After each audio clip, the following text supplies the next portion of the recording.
Olá amigos, vamos hoje, sábado, ter um vídeo para vocês. Esse vídeo tem o título Relacionamento entre dragões e os povos asiáticos. Entretanto, quero que vocês saber se vocês estão bem e dizer-vos uma coisa. Muitos de vocês nos nossos vídeos fazem perguntas. Às vezes não há tempo de responder utilmente às essas perguntas, mas respondemos a todas as que pudermos. Não tenham dúvidas. Meus amigos, vou começar. No início da derivação dos continentes, os guardiões Drago visitavam indiscriminadamente todos os lugares e recantos deste supercontinente. Para algumas zonas, essas zonas não eram de valor, mas deixaram de se interessar por zonas inóspitas.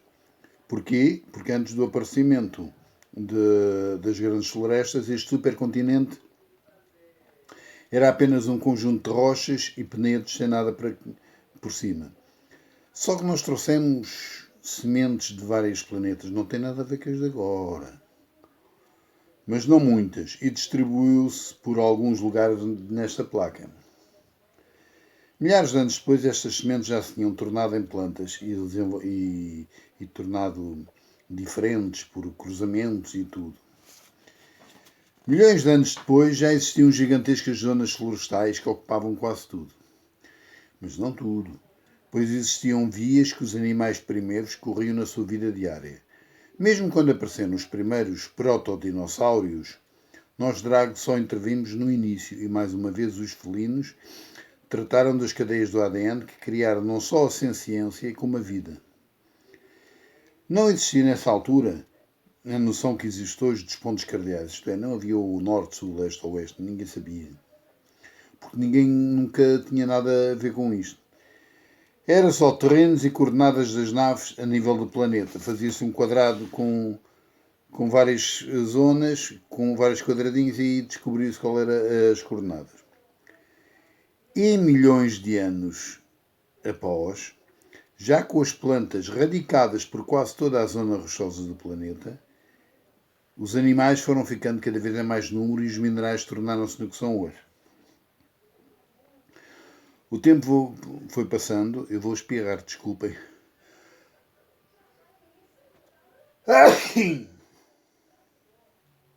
Apanhar frio. O tempo foi passando, as grandes florestas desabaram sobre si e foram cobertas por camadas consecutivas de sol. A pressão foi tão grande que a madeira se tornou em hidrocarbonetos e depois em gás. E vocês sabem que é que isso originou agora, não é? O petróleo e o gás do petróleo. O tempo foi passando, as raças foram vindo e partindo, as de fora, vindo e partindo. Nós, Drago, também começámos a parar aleatoriamente por aqui porque nós tínhamos vários sítios para ir, não era só este, como devem calcular. As experiências dos nossos laboratórios foram-se concretizando e quase todas resultaram. Para isso é que serviam os laboratórios. Mas algumas falharam, tal como a criação de plantas não sencientes. Porque elas todas, não se conseguiu criar plantas que não fossem sencientes. Elas são sencientes. Após a criação de até a criação de uma população que povoasse o planeta, falhou. As outras espécies foram espécies criadas por dezenas de raças que aqui vieram. Quando o planeta se tornou um planeta prisão, é assim, ele tornou-se planeta prisão porque não havia espaço suficiente para meter num sítio, portanto tornou-se tudo. Tudo se acelerou. Foram 400 mil anos de presídio, o que expandiu os locais de habitação e culturas. Os povos separaram-se e ocuparam locais cada vez mais longe. Há sensivelmente 15 a 16 mil anos terrestres, depois de tudo que passou, 15 a 16 mil anos terrestres, quando mais um corpo de guardas resolveu patrulhar toda a superfície de Telos, descobriu-se então que os detentos tinham ocupado espaços que tinham muitas potencialidades para viver. Mas não eram muitos e estavam espalhados. Tentámos e conseguimos entrar em contato com os ocupantes de uma determinada região. O resto vem a seguir. Meus amigos, um abraço e lembrem-se sempre que se precisarem de alguma coisa, perguntem, mas ponham sempre o like, Não custa nada. Amigos, então até à próxima. Um abraço. Lucifer out. Boa noite. E agora vou dar seguimento ao vídeo que o meu esposo começou. Só há poucas centenas ou milhares de anos é que se começou a usar termos relativos à situação dos pontos cardeais. Mas a guarnição enviada ficou nessa zona. Era formada por dois tipos de seres parecidos com dragos. Uns tinham 4 patas, com dedos virados para a frente e um para trás. Os outros tinham 4 patas, com dedos virados para a frente, e os dois têm mãos e até alguns com 2 braços. Por que a diferença? Vejamos. Porque, bem, e nós não achamos que tínhamos de explicar aos habitantes tão rudimentares que eles eram que o que pensavam ser dragões sem asas e esguios como serpentes que vogavam ou planavam pelos céus eram apenas serpentis. Os outros, os verdadeiros dragos ou dragões, eram maiores. Eram letais devido aos seus jorros de energia e representavam o poder. Ao mesmo tempo, todos representavam a sabedoria, a nobreza, a força e a beleza. Embora fossem povos que, lá colocados devido às experiências que sempre existiram desde o princípio, também receberam híbridos prisioneiros. Cada vez que os dragos ou dragões apareciam, os habitantes sempre consideraram isso como benéfico e representavam-no na sua arte e no seu folclore. Foi usado como símbolo do novo status quo, o que levou à criação do cargo do imperador. Reparem que foi a questão de os dragões lá irem de volta e meia que levou ao cargo de imperador.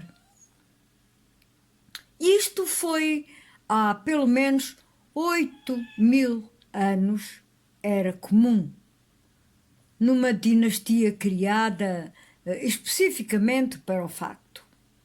E aí apareceu um novo povo a que se chamou China.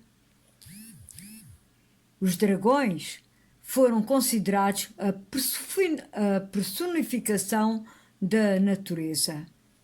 No entanto, eram temidos e muito, mas considerados bondosos.